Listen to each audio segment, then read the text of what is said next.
Greetings, comrades, and welcome to the Eastern Border. Now, next episode is going to be a breather episode, which I recorded as an interview with Jean-Michel Gaultier. They actually talked about a lot of things that there are mistakes that people in Ukraine make and American media makes and all this stuff. A bunch of things that I really wanted to talk about, but that really didn't fit into any other episode. And to those of you listening to me through YouTube, thank you for subscribing. I hate saying like and subscribe, but I'm not going to go and drag myself through dealing with the YouTube algorithm for now, definitely. Because, well, for one, I don't want to lose my nerves completely. One other thing is that I'll be back on Substack, but I am in between a lot of very, very difficult things right now, but in a good way. Evita is strictly prohibiting me from revealing those things just yet, if something goes horribly wrong, but, well, let's hope it doesn't. It's just that I'm running around and, a bit busy these days. So please forgive me for, the delayed rate of episodes. I'm trying my best, it's just that a lot of things are happening in my life as well right now. So I'm trying my best here, but, I'm still doing better than everyone in Russia at this moment. Because for this episode, all this episode together should paint you a nice little picture of why the Russian government simply cannot do anything competent or better in a way except running along the same tracks it has been so far. And, I really put into some effort into explaining to you exactly what's happening there. And another one of my my things that I really thought would happen is still again happening. Basically, let's just start with Igor Girkin's latest text, because he argues here about something that's happening with Russia itself, but I think he's a bit too optimistic, since he blames, for some reason, the Western world of doing horrible things towards Russia. But, if you listen to my episode about how Russia is better understood from a religious perspective, then you'll know why they can't really blame their own government for it. But maybe Igor Girkin is actually a bit late for that, since some other people over there are already having some certain doubts about all this mess. And, like I said in the episode about Maxim Kalashnikov, this feeling of doom is coming closer and closer, and I got a bunch of questions about why do I think it's going to rip itself apart in a civil war, and why there's going to be a new time of troubles. Well, I guess the recent events have shown that, it's an inevitability, since Putin is now trying to make the world's largest North Korea, which I predicted he would, and that will end up precisely as everyone expected, because, oh boy, I think that the whole idea that Putin thinks that everything's going supremely well and how the whole government functions extremely slowly, this whole thing explains it quite nicely. There's going to be a lot of text here, but I will try to give you my best comments on everything, because all of this needs to be taken in as a whole, really, because if you listen to this episode in full, and please do, because for one, I really would like to inform you guys, but all the other aspects of whatever Russia has in technological advantage, you'll see why it really doesn't matter as much, because this government simply does not want to succeed to the point that it's going right now. The elites up there, they do not seek to even win this war. They are victims of their own actions, and the things that Mikhail Kalashnikov and me for many years have predicted have become almost inevitable. But let's get on to the show today. So, here's what Igor has to say in his latest letter. Igor Girkin writes, "They will bleed us with 1,000 cuts." And this is to an answer to someone who was fighting on the front lines, who wrote him a letter back in 10th of July, but only just published, and, it doesn't really change the meaning of all this. Quote, "I must say that you have surprised me. I had not considered the possibility that, I quote, In defense of Putin, I will say that with this rhetoric and words, he has pushed back Trump's understanding that a truce is impossible by 3 to 4 months, etc. This view of the situation seems very promising from the point of view of official propaganda and original to me. Following this logic, Putin's rhetoric has delayed the understanding of many things, but I will not go into details. As for the possibility of an attack on us by the United States, Europe, and NATO, I'm sorry, but in my eyes this seems absurd. No one will attack us until the state collapses internally. They will bleed us dry bit by bit. An attack will only take place when we are completely weakened by such seemingly insignificant but constant bloodletting, and when there is an ironclad guarantee that a retaliatory strike with strategic nuclear forces is impossible. And, returning to the thesis that Putin has backed down, I would note that, in my opinion, no one in the United States is that stupid, and they understand perfectly well the impossibility of a truce on their United States terms. And all they needed was, A, free their hands for action against Iran and to prevent Russia from helping Iran while it was hooked on the hope of an upcoming settlement through United States mediation, and B, once again postpone Russia's adoption of measures that are absolutely vitally necessary for anything even resembling victory in the slightest. A few months mean almost nothing to the United States. Their global strategy has long been worked out and is not affected by minor delays, which often even contribute to the achievement of their goals. For Russia, several months of exhausting war without victories, and with the enemy constantly strengthening its technical capabilities, means a deepening of an already dire catastrophe. It was not our president who talked Trump into it. It was the exactly opposite.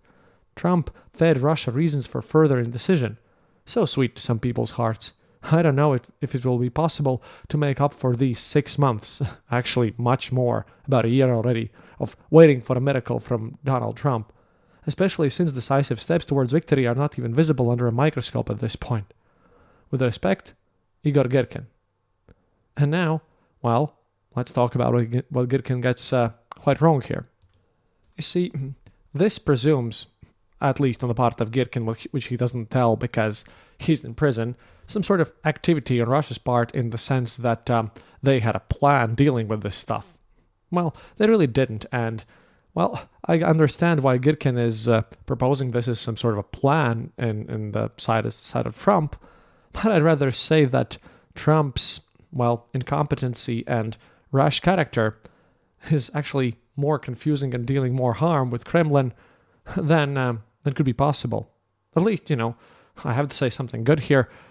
Melanie Trump, she's from, well, our end of the planet. She understands at least some things going on here. And, well, when Trump got elected, I already told Evita that, well, if Melanie should know something, if Melanie should do something, then this should be, very good that she might be listened to and seem to be nice, really. But so far, you'll see that it's not that Trump is doing anything active to the Russian Federation. It's just that Trump simply reacts to how Russia inevitably acts because it cannot act differently.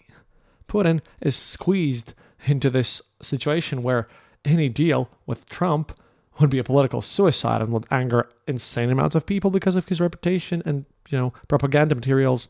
And at the same time, he, well, expected that he can just, push Trump back aside. But Trump gets angry for just constantly being ignored. Not to say that anything of this is planned, but it just seems to be succeeding in some way or form. The very fact that Russia is just going on into disintegration of their own making. I want to start also by commenting on a little text by the Russian Girkin's movement. Russkая Народная Дружина, the people's movement, the guys who are making the militias. They will be very important later. Because you'll understand why. Because these guys, Girkin's buddies, like I told you, they are making militias and they're the most competent people around in Russia who genuinely believe, what Maxim Kalashnikov believes, that we are the roots of all evil, and they listen to Girkin's texts, and they are actively panicking and trying to salvage the situation. However, it's becoming more and more difficult for them, because in this salvaging the situation, not only does Russia fall into the pit of, well, doing nothing and making it worse, but they're actively also fighting against these people who are legitimately trying to get Russia to win.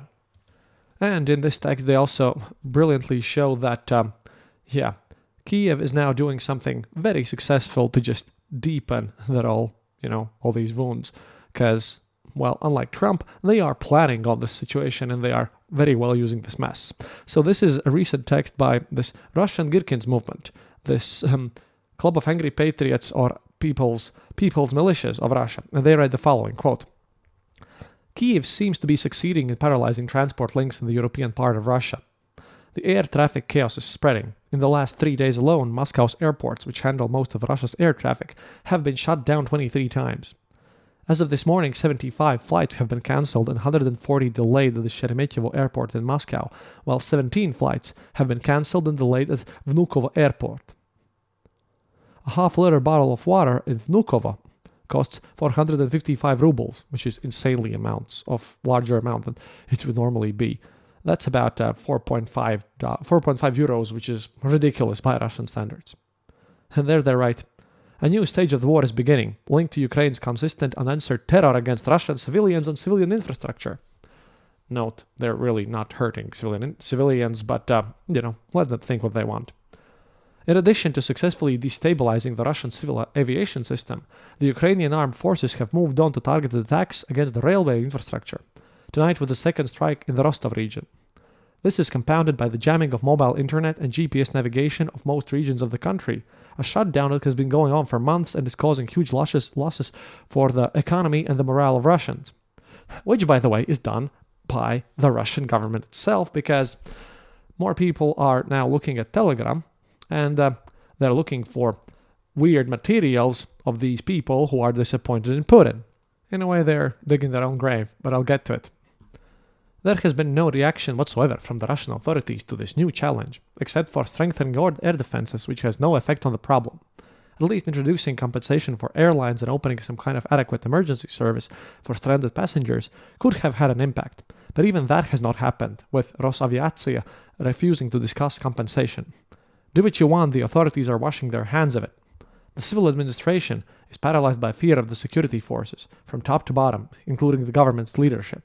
The security forces think of nothing but their narrow sphere of security, and the supreme authorities are completely absorbed in geopolitics. Well, here they are mistaken, since that is literally, I don't even know what they're absorbed in. They're just spiraling down into oblivion. And getting on here, there is virtually no feedback from the authorities what is happening on the ground to the population. And it is this complete bureaucratic rigidity, fragile harshness and insensitivity, the inability of officials to adapt to new conditions in times of crisis, change their behavior and everything. This is being exploited by planners in London and Kiev, because they're obviously hating Anglo-Saxons, provoking a reaction of state allergy. The launch of grandiose defensive processes against relatively harmless UAV particles, mistakenly identifying them as generally dangerous. When an organism in a state of inadequate fear begins to destroy itself. Calls to the authorities are becoming increasingly frequent and louder on Telegram, urging them to respond to what is happening, not to bury their hands in the sand, and to begin to rectify the situation that has gone too far, with the destabilization of the passenger transport system and the breakdown of connectivity between territories and citizens in Russia. But until the authorities' approval ratings collapse and the thunder strikes, officials will not start doing anything new or cross themselves, although the rumblings are already beginning. And here I have to agree, because for one, like I said, the Russian government is doing things that it considers valuable, except that, as you'll see onwards, it's not what these guys want to do. Now, I would rather go into a bunch of things here, but the system itself really is as inflexible as they say, and does not care about the people as also they say. And because of this, more people are now going into Telegram because of various random stuff happening, making their lives worse. Well, for starters, such as the humanitarian disaster in Donetsk. It's actually really difficult to think of a more vivid example of the Russian state's attitude towards inhabitants of its own people, because this is the very same Russian world that these guys were fighting for. Because, for starters, in Donetsk now, well, they announced that there will be some water only every 3 days, for a couple of hours each day, which is just amazing. The channel Russian Tarantas, also here on Telegram, writes, for reference, to flush a toilet properly, it would be good to have 20 liters of water per day. Otherwise, the house will smell like St. Petersburg hallway near a beer kiosk. I decided to see how things are going on with the Donetsk water supply. Things are going in the Buddhist way, that is not at all. This unfortunate water supply is involved in the case with Timur Ivanov, but I don't remember any mention of this in the indictment. For leaving a million-strong agglomeration without water, they should be shot, not sent to the red zone for 13 years as librarians for this bullshit. Any Donetsk resident would agree with me on that. Actually, you could sum it up as the ends are in water, but since there is no water, and there won't be any in the near future, all that's left is a dig that can't even get wet. That's the situation. And Zergulia also explains this even better to just explain to you why all this mess is basically getting around so horribly. Some areas of Donetsk have not seen water for 4 months. A schedule has been introduced for water supply every 3 days, but it is not certain that it will be adhered to. Water deliveries have to be ordered, and then you have to wait several days. There are not enough vehicles. The Zhuzhevskoye thermal power plant is on the brink. The water level for cooling the plant is failing, and we could be left without electricity too. Agriculture is on the brink as well. There is not enough water. The much praised branch from the Don is on its last legs if it works at all. But they're going to rebuild the airport, build parks, replace curbs. What's the point of all of this when there is nothing to wash with and nothing to flush the toilet with? And, Yulia Skabeyeva, who's a bigger author, notes, Donetsk is without water not because the clouds in the sky forgot to rain. It is because the designers, officials, and contractors forgot to use their heads. This is not a drought. This is the result of the state's systematic failure to think strategically. This is corruption, indifference, stupidity, and lack of political will. And while we are being told about divine punishment and meteorological anomalies, no one wants to admit that there is no water because there is nowhere to get it from. It has either been drained or stolen. And now neither prayers nor sacrifices in the form of criminal cases will help. Which is, exactly true. But still, it doesn't help these guys who have no water, who therefore go into Telegram to read such reports. And here's another interesting one. TASS from 18th of September, by the way, official media noted that, quote, water for the residents of Donbas is being supplied in full from the Rostov region via the water pipeline. 288,000 cubic meters per day, said Deputy Minister of Defense Timur Ivanov. According to Ivanov, about 3,500 people and 1,500 pieces of equipment worked on the construction of the Seversky Donetsk water pipeline. That's from the September of 2023. And here's a comment on this. Zergulio notes, as I understand it, in 2 years, no brave souls have been found who are capable of informing the supreme authority that Timur Ivanov has ruined the water pipeline.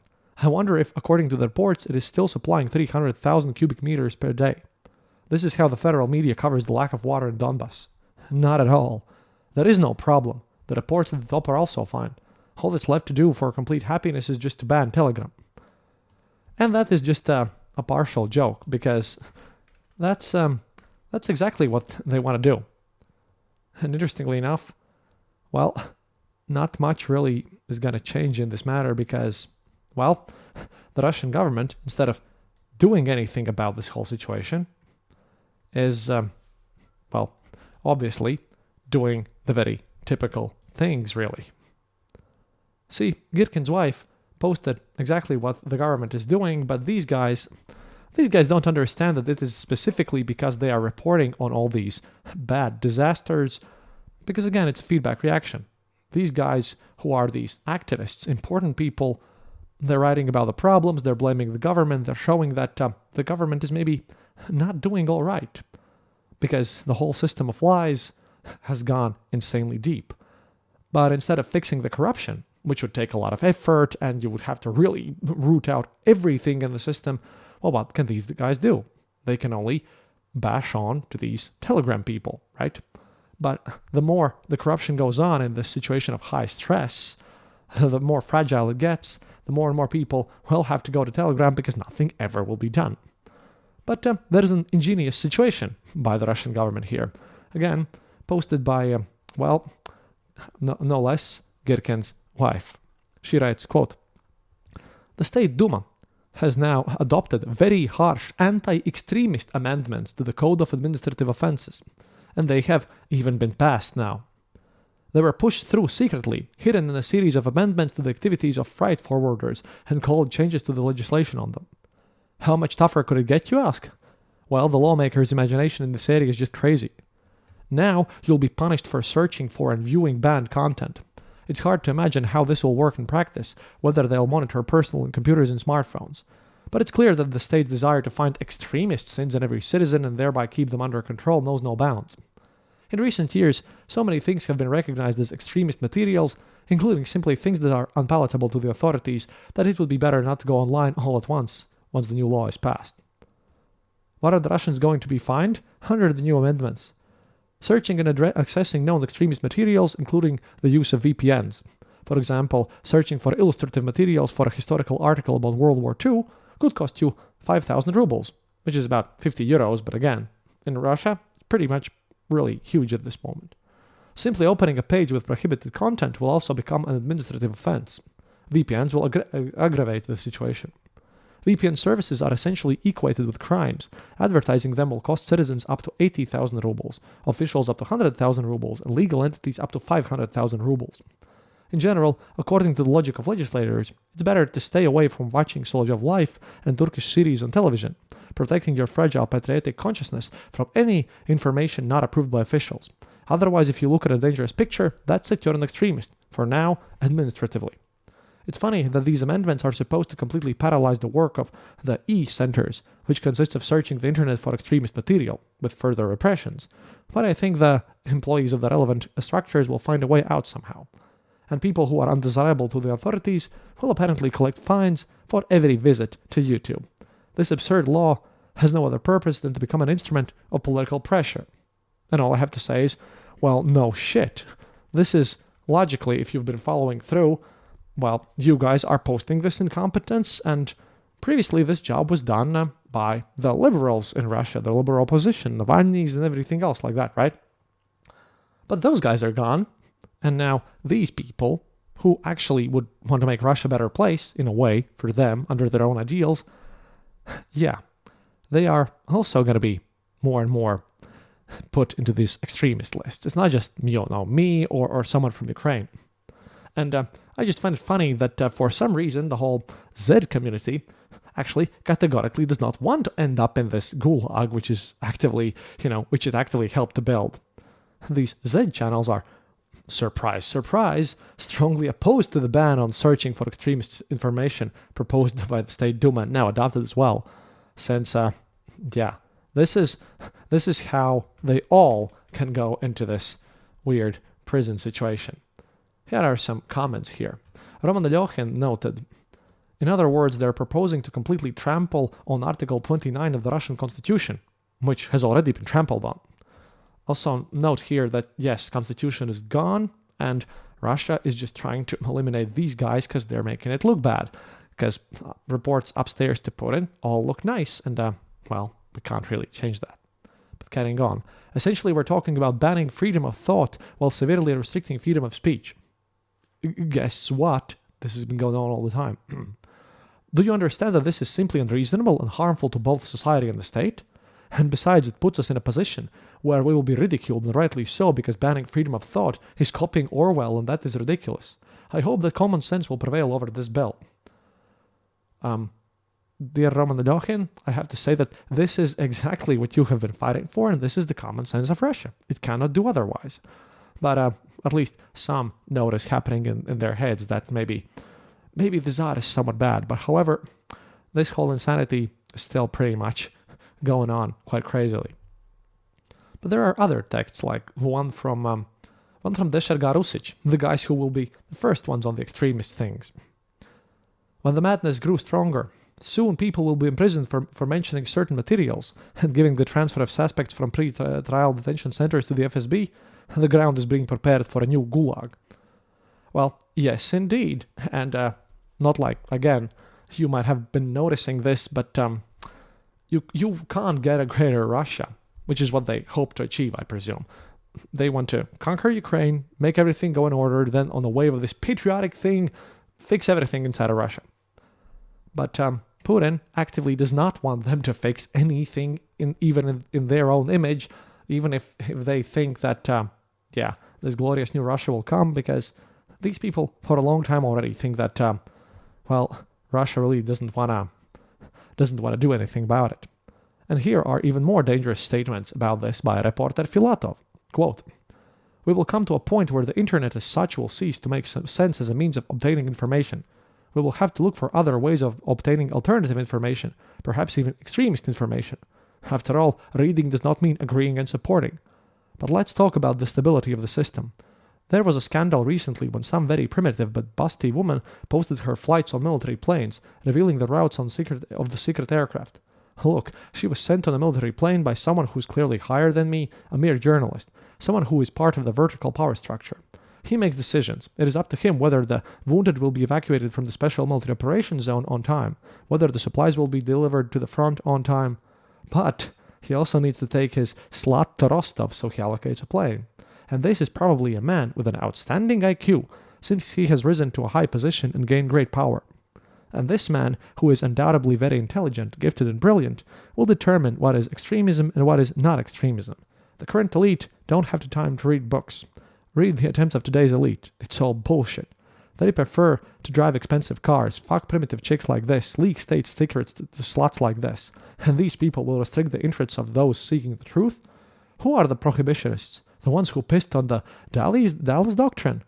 Where will this lead? Whether we like it or not, the enemy will look for ways to spread its extremist ideology to the masses. It will find them. Rumors are more persistent than refutations. We will not raise opponents of this ideology because the elite have no time.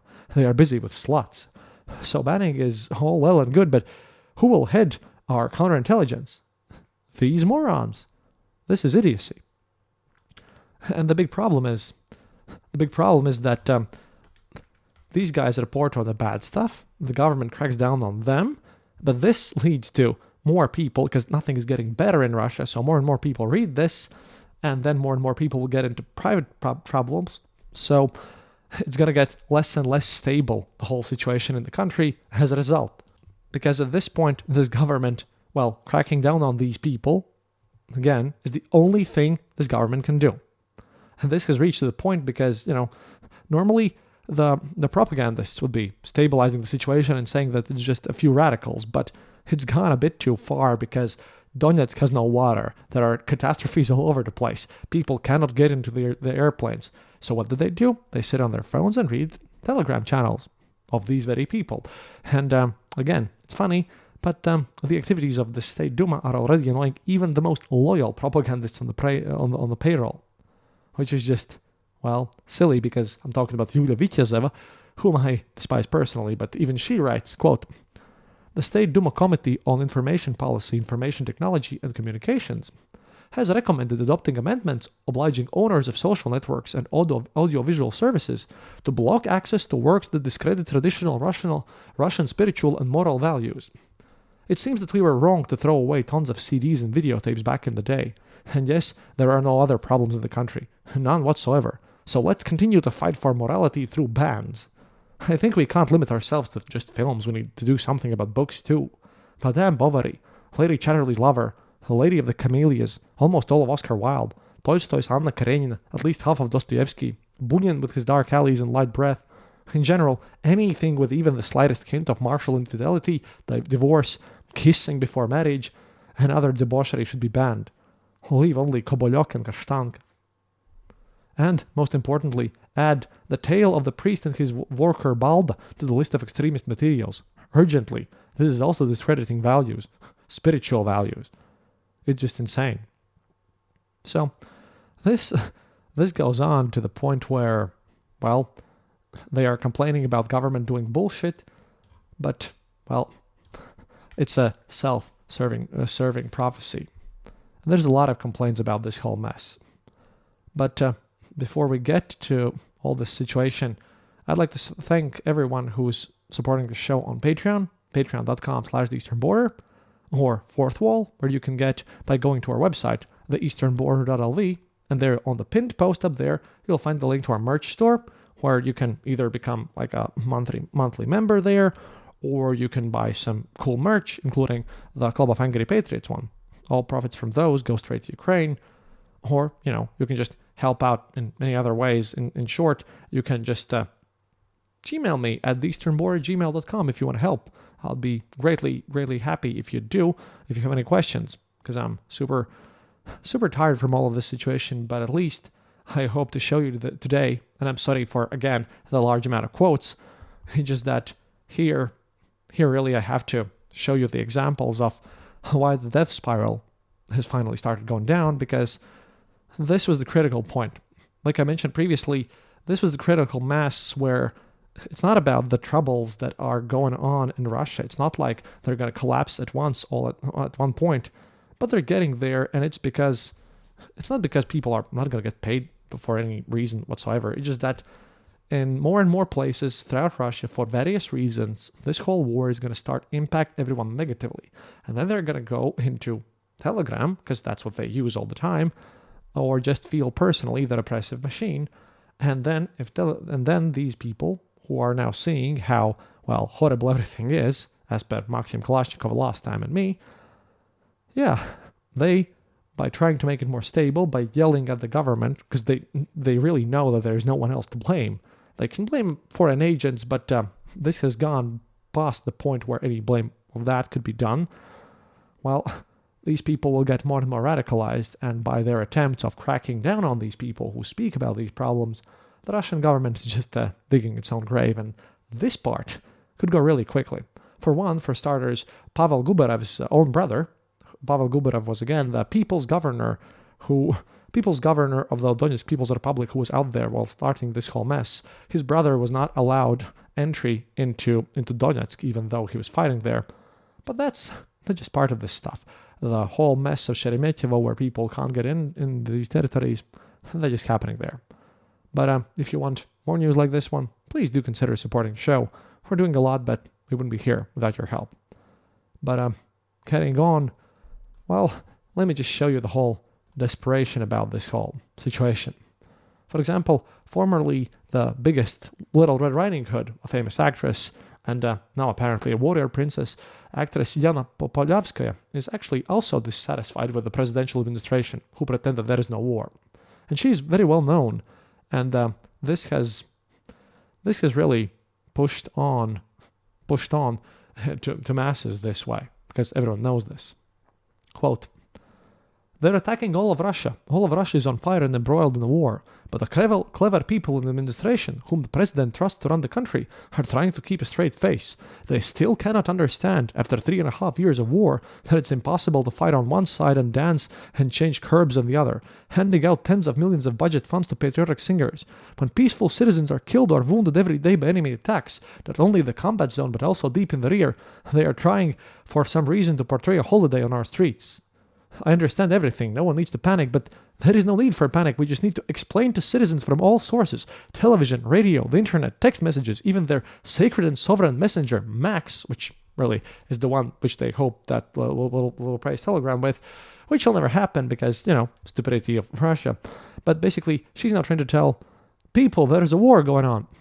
Yeah, she sadly doesn't really know that this whole mess is exactly what the Russia doesn't want you to know.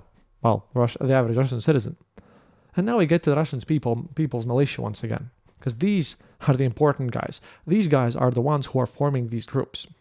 I started to focus on them since a lot of events happened. First of all, they made their own statement about what angered them about Aliyev from Baku, from Azerbaijan. They wrote the following, quote, "Baku continues to spit in Moscow's face, and Moscow continues to tolerate it."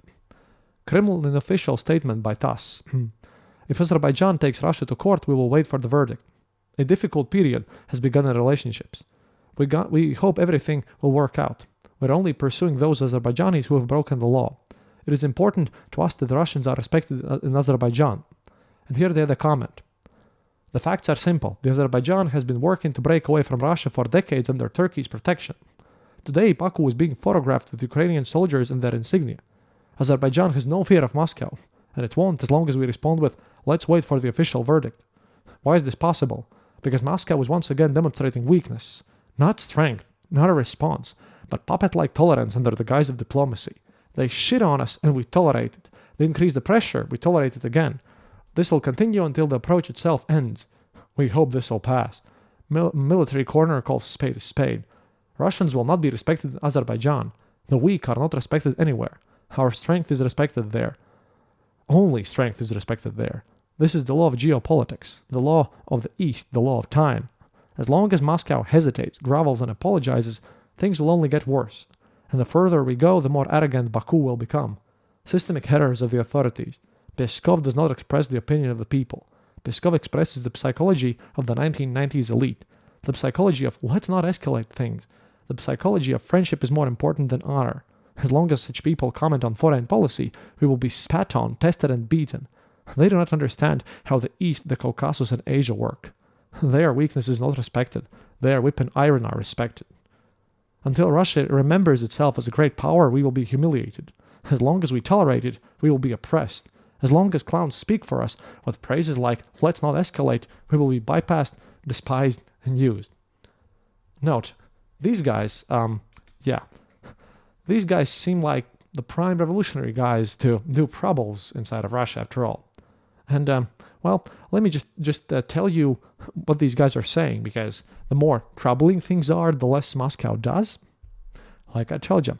These guys, by the way, let me remind you that their goals and objectives, I have probably spoken about this before, but here's a nice little thing out there which they propose, and they're working on this heavily. The goals and objectives of the Russian People's Militia, aka Girkin's movement, this whole club of angry patriots, they're all connected. But these are the dominant ones, which Kalashnikov is a part of and everything. Their objectives are: 1. In the event of the onset of our X, the Russian People's Militia may take action to counter possible sabotage, provocation, and lawlessness by ethnic criminal groups, which may be permitted through the connivance, negligence, or outright betrayal of authorities at various levels. 2. During external aggression, internal unrest, or natural disasters, the People's Militia is ready to suppress looting, violence, banditry, etc. 3. In the absence or vacuum of government authorities, Russian People's Militia ought to restore order and prevent destabilization of the situation in the city, district, or region. And then they also speak about point 4, mutual assistance, joint protection of each other, our families, loved ones, and children. And 5, Russian People's Militia fighters are constantly improving their skills and abilities through strength, tactical, and fire training, as well as developing spiritually and morally. We are not chasing numbers. What matters to us is quality. Now, what do you think? What do you think is going to happen out there? Well, because these guys are pissed off at Putin not waging this war for the glorious Russia. Girkin's in prison. Morza is already dead.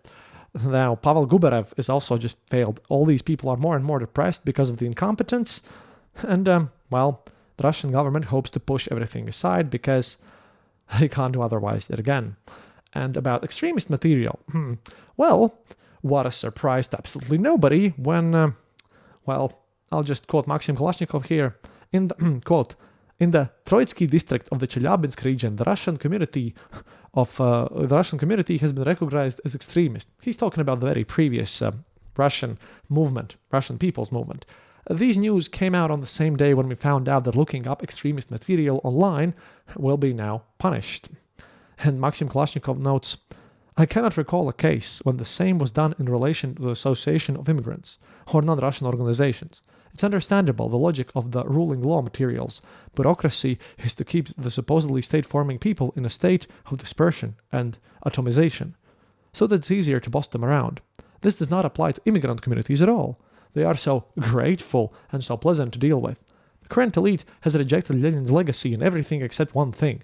Russians must be indebted to everyone and endure everything. Otherwise, they are great Russian oppressors, according to Ilyich.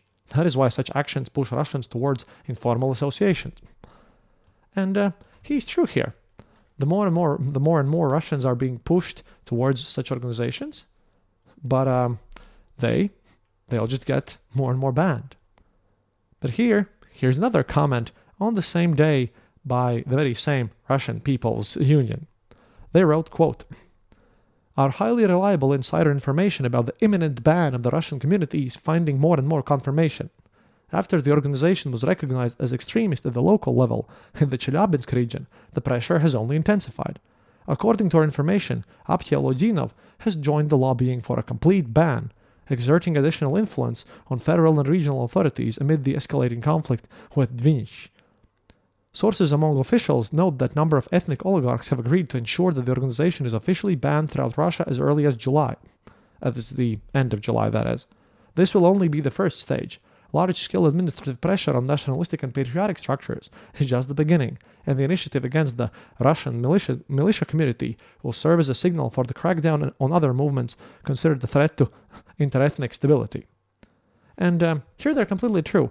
I have noticed already that the criticisms of Aptiyalodinov and his statements about this community as promoting extremism and everything, yeah, well, that's going on. But at the same time, Chechens, the Kadyrovцы, are basically pushing themselves away, ignoring all laws with Ramzan Kadyrov's actions and everything, and they're pushing more people in this. Russia is at this point where these problems are simply too large to get ignored, and this is the death spiral that I have been talking about.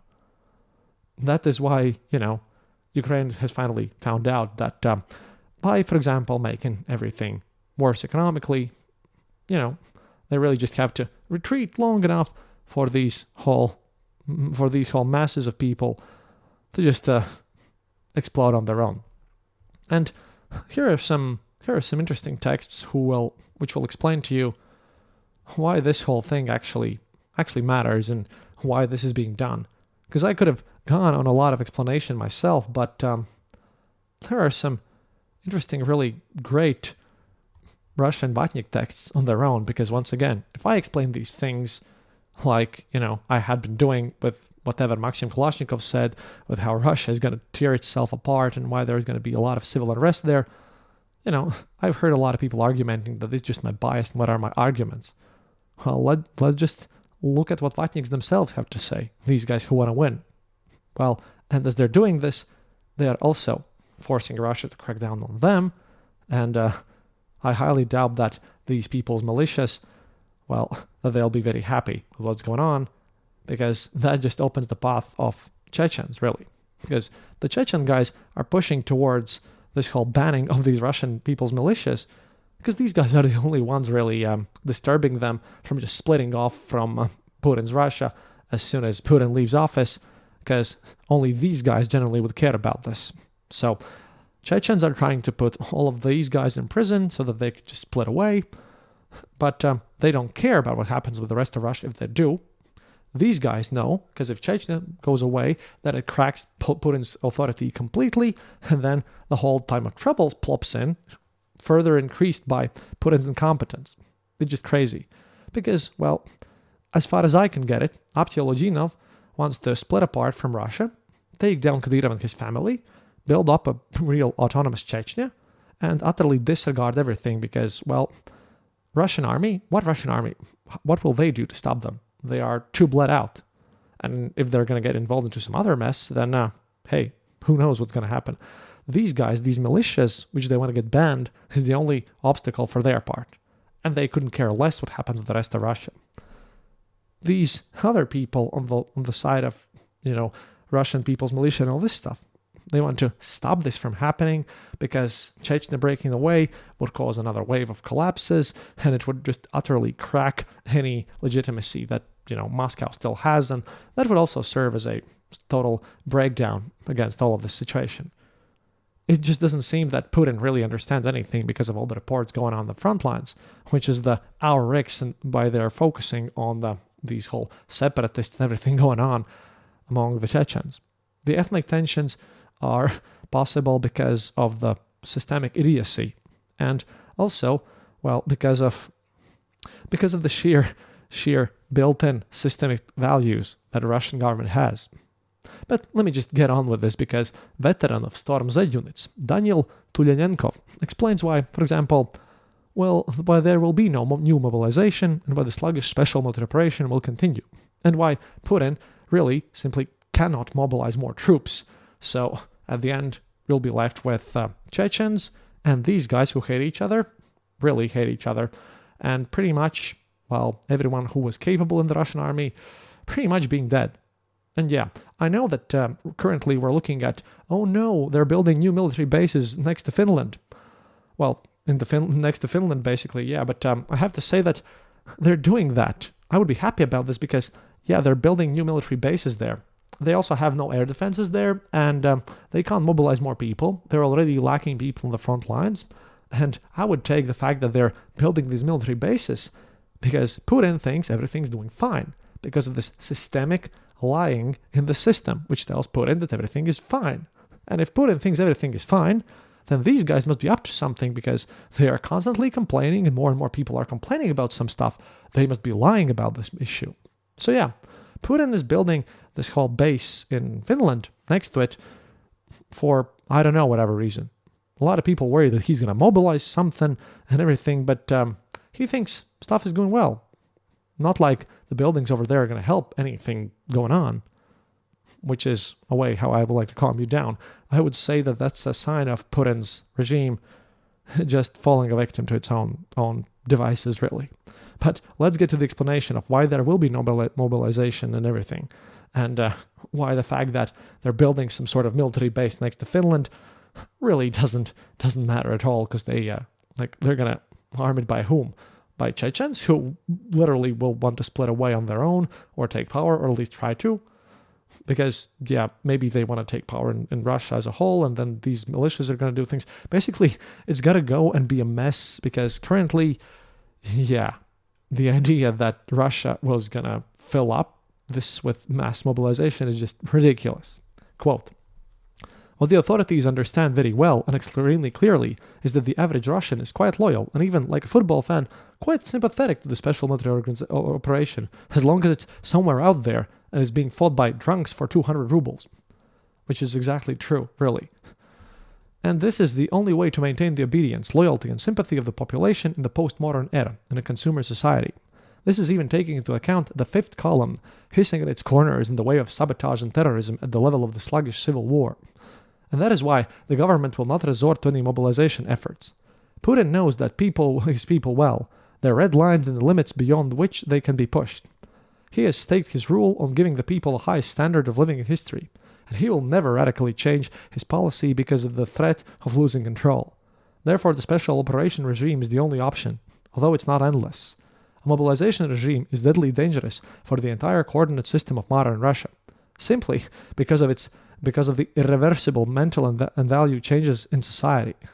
Our people, for the most part, are not only unwilling, they are physically and morally incapable of tightening their belts. They will not trade their office for a factory. They simply will not survive there. Once they find themselves in a mass army, they will surrender en masse, open up the front and retreat chaotically without orders. Those who are loyal today will become totally hostile tomorrow. Do not touch the office hamster and he won't give a damn about the special military operation. Understand that when the office hamster doesn't give a damn about the special military operation, that's not the worst thing that can happen. It will be much worse when he starts to give a damn about the special military operation. Because when he does start to care, he will go and burn the relay cabinet, throw Molotov cocktails at government buildings, or pass on information available to him to the Ukrainians. This is what we will achieve by involving the broad masses in the war. It will not seem like much. The formula under which we can fight is apathy and indifference of the majority, voluntary participation of the minority, bloodshed by a handful of enthusiasts, literally like in 1918, a handful of Junkers and officers. Any change in this arrangement works not for Russia, but against Russia. I often encounter the counter-argument, they say Ukrainians are mobilizing their people by force, they're going to the army and nothing happens, they're fighting. Why would ours suddenly start surrendering and running away? The comparison between Ukrainians and us is inappropriate in this case. Ukrainians, even the most cunning draft dodgers, do not doubt the righteousness of their country for a second. They simply believe that it is not he who should fight, but random Mikol on the side. And Taras, he is too good for that. He's too smart, handsome. His mother gave birth to him for someone else. But at the same time, he does not doubt the need to fight the Muscovites and drive them out of his motherland. Caught by these mobilization centers and receiving a life-giving beating, he realizes that there is no way out, goes through a stage of humiliation, and takes his place in the ranks of the armed forces of Ukraine. It was his personal rebellion, and as soon as it is suppressed, everything falls into place in the Ukrainian's head, and he goes to war. Because Ukrainians did not grow up in a paradigm of decorative shit. They were raised to love their people and their country. They were not brainwashed into thinking that Ukraine is just a place to work and that success means making money and fleeing to a normal country. They just chickened out and lost their nerve, but that can be fixed. Our situation is completely, dramatically, diametrically opposite. The essence of relationship between the authorities and society, built since the 2000s, was summed up in the formula. We, the authorities, give you, the common people, the opportunity to breathe, take out loans, hang out with pseudo-patriots, believe in whatever you want, worship any gods you want. And in exchange, you don't get involved in politics and sit quietly on your asses. And this thing, well, how we have to say is completely true. And this is exactly why it is inevitable that they will just crash. But this is not even it. Now that you understand how the system works and why it has to punish itself and why it has to fight against the people whom, they want to stop this from happening, because this whole thing that Tuliaev said is completely correct. And they are now trying to prevent any agitation, even on these turbo-patriot sides, from happening by cracking down on them. But it's gone too far, so that cracking down on them only increases the interest in them, so it just makes everything worse. And furthermore, he's not the only one. I wouldn't quote a single source here. Here is, you'll be shocked, but this is the DPR. And he correctly describes the situation in Russia, where any initiative is punishable. He, of course, fails to draw the right conclusion because, this is one of those textbook examples of spelling out all the letters but failing to guess the word. But at the same time, it really notifies the very same thing that everyone admits here, as I mentioned previously and what I've been trying to explain here. Quote, "It has already been correctly stated that Grubnik and other concerned individuals were able to provide our troops with the necessary equipment and components. The list is huge. This is a completely grassroots, uncompromising initiative because we must save our own, our neighbors, relatives, friends, loved ones. Those affected by the war in Donetsk as in other cities of Russia, production warships. Production warships are being opened and expanded by the true patriots. Shortfalls in supplies are being made up locally. For example, communications. General Schamarina, the chief communications officer, who failed to provide digital communications to the troops, was sentenced to 7 years in prison. Communications were needed, and his shortcoming was and is being covered up by Grubnik, Murs, and the KCPN. Let me note that previously, in earlier times, when everything wasn't as bad as it is now, due to, the war just pushing it all over the place, these few basically people placed in prison would have normally been there just to calm down everyone, including these guys. The regular arrests of people like Navalny. But right now it's gone too far, and now the fact that it's just these few cases, they know what's going on. So, pretty much not going to get any better. But let me continue. Fate of Murs is well known. The fate of Goodwin, who was involved in drones, which even in 2022 some high-ranking officials did not see the need for, is also well known. It turns out that initiative and simple desire to bring victory closer and give one's life for it are punishable. Here I'd like to argue that Putin doesn't think that they're bringing victory together. Putin thinks that they're bringing up this mess and informing everyone about the war because Putin thinks everything is fine because he's been reporting. The whole system thinks that everything is fine and that these guys are just reporting terrible things. Putin thinks that victory is at hand. Meanwhile, the only thing that is at hand is the collapse of the whole fucking country. However, these guys understand that it's not so they'll just get louder and louder. Like I said, I'm just really trying to hammer down home the point that we have now reached past the point of no return. And don't get me wrong, we really need to strengthen our borders and prepare for, literally anything. There's going to be a lot of chaos on that side of the border. But, mobilization, anything like that, pretty much impossible, but we should really, really care about our own security. But carrying on. It turns out that initiative and the simple desire to bring victory closer and give one's life for it are punishable. Initiative fucks the initiator. Real patriots, whose coefficient of useful action is tangible, want to replace the frat, useless lunatics like Vityazev, Karnaukhov, and Yakemenko. And even worse, two creatures, one of whose husbands is a member of the, donate to the armed forces group, which Solovyov reposted yesterday. Yes, one of these women is the admin Katya and Valya, the guys who killed Ernest and Goodwin. They are one team, a team of necrophiliacs. They have changed a lot since 2014, by the way. Their interests are limited to money and hype. And they can only hype on graves. Moors, Goodwin, and yesterday Varyag. They can get away with killing volunteers like Poyakova, ignoring Russian laws, whom everyone ignores, by the way, and conclusions of the investigative committee. They have resources to do so. They can spread slander because Solovyov has monopolized the media. It all looks like one big schizophrenic organized crime group that has no place in a constitutional state. Which Russia isn't, but you guys know that. But these guys, well, that's coming to a shock to them. But carrying on. Ukrainians will never touch Solovyov, Vitязeva, Val or Katya. None of them. Because then they will give Russia victory. All their activities to divide the Russian society only play into the hands of the enemy. In fact, this is the incitement to civil war in the name of their own selfish interests and monopoly on volunteer activities. Yakimenko, for example, openly despises the residents of the new territories, considering them third-class citizens. This is open Nazism, and who can say anything to him? He's on Channel 1. So all he can do is keep working. We're dealing with the Ukrainians, we'll deal with these necrophiliacs too. Again, yeah, these guys, at least on this channel, they still think that, they will be, they'll be allowed to deal with anyone, really. And they don't understand that by doing this, they're making things really worse. But about why I think that this whole mess, this whole spiral, has now gotten into very increasing amounts of, well, bad stuff happening. Because of two interesting things. First of all, there was an interesting observation by the author of the channel Vault 8.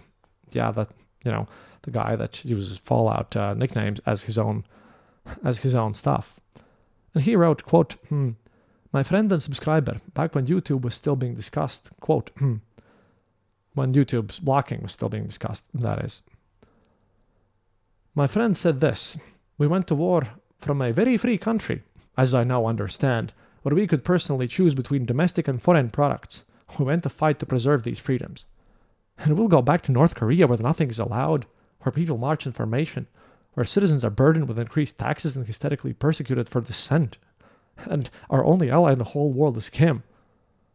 My friend said all this before the events in the Kursk region, before the introduction of a bunch of idiotic fees and bans and dumb laws, before the appearance of North Korean allies, and before the discussion of blocking Telegram and replacing it with a messenger imposed by our homegrown monopolist. Think about what's happening now. And I just Vault 8 on the front. However, here that is not even the final case where I'm thinking that the system is cracking under its own weight. Because you see, last thing that I noticed was a wonderful dialogue between the famous court philosopher Dugin, who's pushing this patriotic line of everything, that Putin's the king of everything, and another of these Z-patriots, Larkin. And if Dugin is indeed clearly expressing the state position in this conversation, because, well, he is, and he's trying to push this stuff, this Z guy, Larkin, yeah, he's literally at this point written himself a criminal article on his head, well, as of today.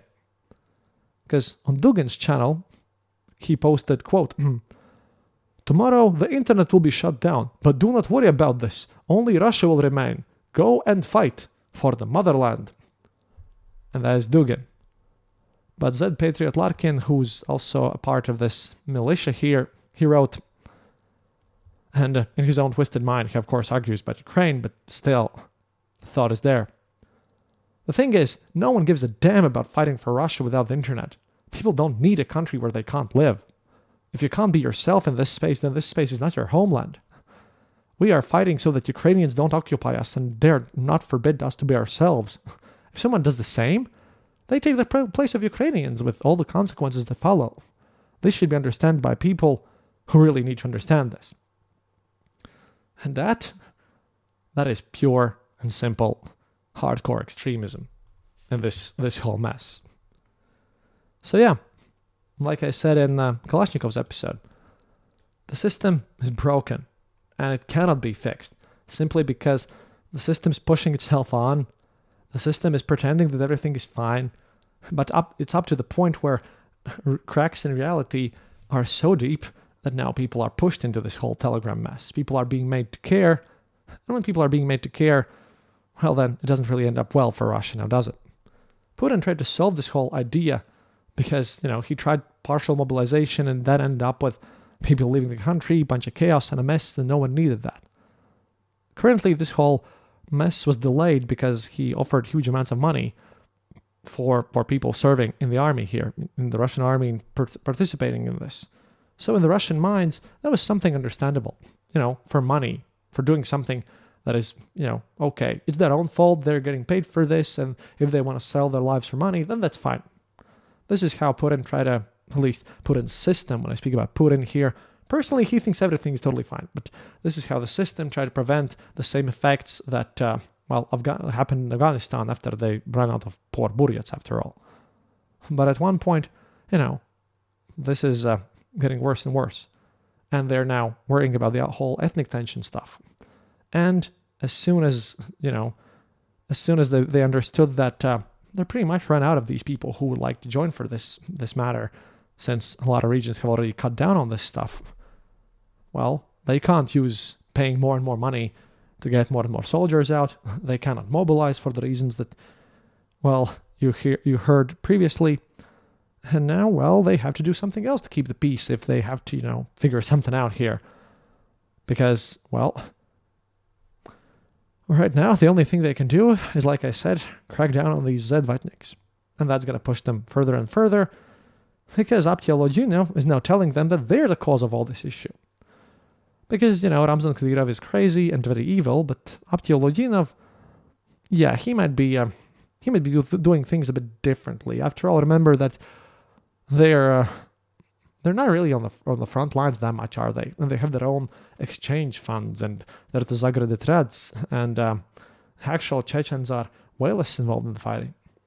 There are plans going on, and these vatniks know this. And the tensions are rising, and we're not even touching the moment where, what's exacerbating the situation, what the vatniks don't even talk about, is the sheer amount of, maimed people all over the place, and ever-present regional news about some other person who returned from the war committing some horrible crime, which also forces more and more people to think about, how this mess goes on. Another side effect that happened because of this whole idea is that a lot of these vatniks also complain about the attitude of the people towards them, because of how they were all paid to participate in this war, and because of the crimes that they're doing in a large part of Russian society, especially in the youth, in the big cities. The attitude is that, those who volunteered to go for the war, they were all criminals and total scum of the earth, and, no one will care if they're going to be lost. And that really hurts these ideological vatniks as well, which is why they complain. By sort of allowing the whole situation to be normalized by just paying insane amounts of money to these people, to make them force into the war, he also made sure that everyone who's in the war has now the same association. The people who are just these scumbags who just wanted some money. And these people, these ideological vatniks, they don't like this idea. And they feel like they want to be marginalized, and, they really don't want to do anything against the Abtiolodinov. Either way, either they're going to start doing something, or if everything goes well, then definitely these vatniks might just be put into prison, and then definitely something interesting happens in Chechnya pretty soon, I'd say. Again, August 2026 is my end date of this whole mess, because if vatniks are out of the way, mobilization is impossible, and Abtiolodinov and other people in Chechnya, who probably have already a plan in their own heads about what to do with Kadyrov, how to deal with Kadyrov, basically, this whole mess is smelling a bit rough. Because again, not like the Chechens care about the fate of the rest of Russia, they all remember things after all. And secondly, the vatniks have something, to be paranoid about, which makes they'll be even more active. We're in the process of where I can say that the downward spiral finally clicked in this month. It started, and it'll go down rapidly. There might be, another year, maybe, at the very, very best case scenario for Russia, until something clocks down. But again, it might be over way, way sooner. It doesn't mean that people in my region are going to be more happy. There's going to be a lot of trouble happening, but yeah, currently Russia attacking someone else. Well, Putin might order an attack somewhere else, but that will just cause insane amounts of internal pressures. He might. He might try to, at least. And a lot of people are just angry about this whole situation, but this is something that even the Russian liberals pretend not to notice. They think that everyone is out there just doing normal stuff and that none of this actually matters, but hey, they count on the fact that these vatniks, these Girkin's bodies, will just be cowards at all times. But think about this. If they would be just totally harmless, why would all of them be deemed extremist? It's just that the situation has deteriorated to such a point. Or even people like, I don't know, Maxim Katz or Mikhail Khodorkovsky, who they still hope to bring some sort of liberal reforms and keep Russia together. So in their heads, they're also pretty much ignoring the scenario that's about to happen. So, sorry about all this lengthy stuff and all this explanation, but this is a very serious stuff that I'm saying, and it needs heavy arguments, which is why I made this episode for you, comrades. For now, до свидания, товарищ. The next episode is going to be a breather, and after that, I hope that I'll already be able to tell you the important stuff that's going on with my life, and, well, the cracks are just going to get deeper. Happiness is mandatory.